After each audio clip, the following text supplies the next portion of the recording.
Hey everybody, this is Bruce from the Philippines. This will be my YouTube debut.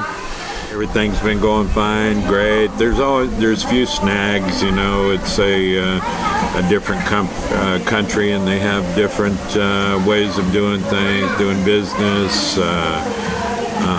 But on a whole, it's been a great experience so far, and I'm glad to have made the move. We acquired a apartment because the apartment came with a bed in it already and some things, and so I was able to go to sleep right away. The apartment has a basement, which is kind of an oddity over here in the Philippines. The landlady called it a theater room, so of course I call it my man cave. That's where my television is and all my electronics. The weather when I first arrived was quite good. I haven't done a lot of trips. The most recent, we just went to Alona Beach, Panglao in Bohol. That's B-O-H-O-L. For you guys that want to Google it or YouTube it, you can see many videos on YouTube, and of course Google, whether it's Wikipedia or one of those other sites, image sites, you can get a lot of information about that. Unfortunately, it rained the entire 4 days that we were there. We took a ferry from Cebu. It's about a 2-hour ride over to Tagbilaran, Bohol, which is kind of their capital and their main city. And then we took a tricycle to Alona Beach, which is on a small island. It's just a bridge ride over from the island of Bohol to Panglao. And the ferry ride in all is a 2-hour ride. They run like every hour from Cebu City to Bohol, and it's an uneventful ride. The water was reasonably calm, and so it wasn't a bumpy ordeal for you folks to get seasick. But as I said, it rained, and I mean rained, for 4 days while we were there. We came in on Thursday, like I said. We stayed until Monday morning, and Thursday through Sunday, it rained cats and dogs, and the wind blew like we were in a hurricane, or a typhoon as they call it over here. Monday morning, just of course, when we were leaving, the sun came out, and anyway, we took a van that was arranged by the hotel back to Tagbilaran, to the port, and consequently a ferry back to Cebu.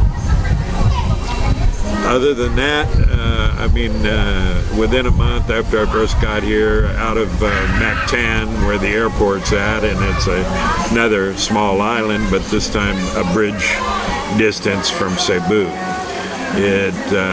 We went island hopping. It was absolutely beautiful. I got burned up, but that kind of set my tan mode for the summer, so I've been A-OK ever since. But that first trip I did burn up. But we hit a couple of smaller islands off of Mactan, and it was absolutely beautiful. We did some snorkeling, laying around, and just relaxed and had a great time. But other than that, it's just been basically settling in, acquiring the different furniture. I had to put appliance, basically a refrigerator in the apartment. The place had a stove. I bought a dining room table, some living room furniture, which was veritably cheap. It was It's bamboo furniture that we later bought cushions for, and it's something to sit on. But we don't spend a lot of time up in that living room sitting there anyway. We mostly stay down in the man cave where we got some comfortable couches and the television. And one of the air conditioner units is located down there, so that's where it's cool. We also have air conditioning unit in the bedroom, the main bedroom, and the master bedroom. And so the place is really comfortable. It's really like a compound. I'll eventually take snapshots and video of the apartment and the outside. It almost looks like a little alleyway, but it dead ends at our apartment. And on the inside, you would think, oh my God, this must be one of the most crime-ridden places in the world, but it's really not. There's no shady characters walking and hanging around up and down the main road that goes by the apartment complex. But when you get down that alley, and there's a large swinging iron gate to get into the last 4 apartments that our land lady owns, and it looks like a compound or a fortress. There's barbed wire everywhere and broken glass on top of the concrete fence surrounding the place, and these straight pieces of rebarb that are sharp pointed at the top. But it's really safe. We really feel comfortable there. The neighbors are really good. There's no thieves or shady folks in that bunch. I got down at we're in apartment number 1, and the folks down in apartment number 4, Filipino family. They're very nice.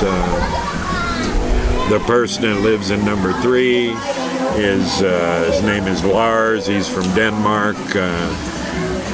So I have somebody I can speak English with, although he has a thick Scandinavian accent and talks faster than any American you would ever know. So sometimes I have to ask him to repeat himself.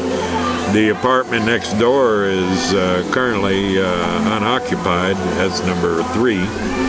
And but there's another American, from what I understand, with his wife moving in from Manila. So I'll have somebody else that I can talk to on a daily basis. Although Filipinos speak English, it's kind of broken, and most of the time when you're carrying on a conversation with a native Filipino, like I said, they can speak English, but it's basic English.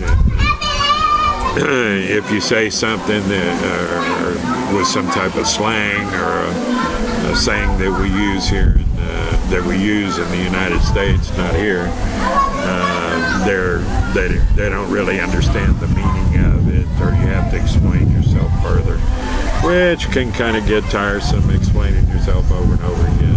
But it's cool. The Filipino people are extremely friendly, and just like other places that I've traveled in the world, Europe, if you go there with that attitude, like, oh, you don't speak English, huh? And are negative about it, you're going to be met with the same type of attitude. If you go there and you at least try to speak the language, of course I cannot, but I'm picking up words here and there. They will go out of their way to try to help you and help you understand, and that's very comforting. And like I say, overall, they're great people, and it's been a very good experience. I love it here. One of my main reasons for moving here was the cost of living, and sure enough, it's panned out. That apartment, it's 3-bedroom. Actually, it's 2-bedroom, but that that basement room or my man cave, they consider it a bedroom. And yeah, that's good. Anyway, it's 3-bedroom, and it's about it's 15,000 pesos per month. That's a little less than $300. The current exchange rate is like 51.40 pesos to a dollar. The first time I came and visited here, it was like 43. So just like in many other countries, that exchange rate can make you or break you. And the higher it goes, the happier I am. And the more money that foreign people, whether they be from the United States, the UK, Australia, a lot of Koreans visit here, Chinese, it's better for the Philippine economy, and because more people spend more money. And anyway, well, the surroundings today, I'm sitting at a local public pool. It's called Aqua Quinta. It's Quainta. And it's a nice little place. There's 2 pools, a larger pool, and then there's a pool designed more for the kids.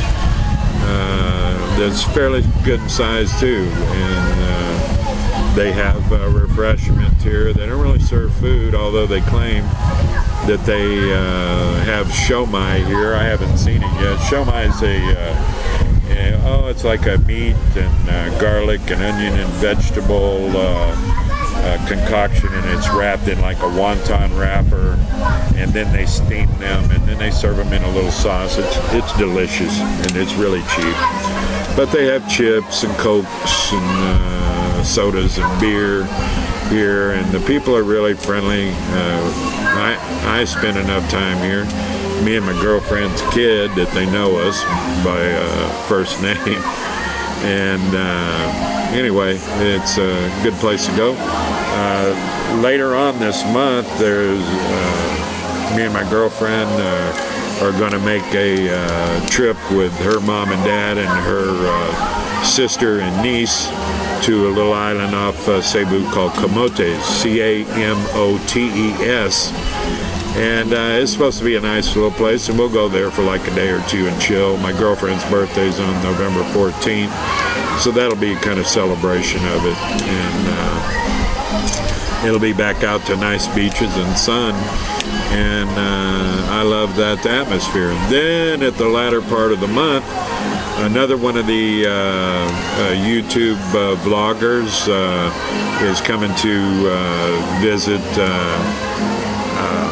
Cebu under not so good circumstances. He had a Philippine wife that lived right in a neighborhood that's right down the road from me called Minglanilla, and she went to the United States, and shortly after she got there, she was diagnosed with breast cancer, and eventually, after a hard battle, she succumbed to it. She was cremated, and he's returning her ashes, remains, back to her family here in the Philippines. Anyway, he's been grieving over this for about a month, and he's had about enough time in it. Anyway, while he was coming over here, he set up a small fishing trip that he wants to take to kind of get away, and invited me, and I believe I'll be going to that. It's on the eastern coast of Mindanao called Surigao, and we're going to go on a chartered fishing trip and spend about 3 days there. So I'll try to bring footage of that as well as the Camotes Island trip. Anyway, all you folks back in Corpus Christi, glad to say hey to you. Doing great. Don't worry about me. I can't name everybody that I want to say hi to, but everybody counting on, I'm thinking about you, and I'll make a list and I'll mention you in future vlogs. Anyway, just for Amanda and the folks at the Palace, they do sell beer here. This is a San Miguel Pale Pilsner, and I'm enjoying it as I used to before. I don't drink many, but I still appreciate the taste of a cold beer. And here's to you. Cheers, and have a great day.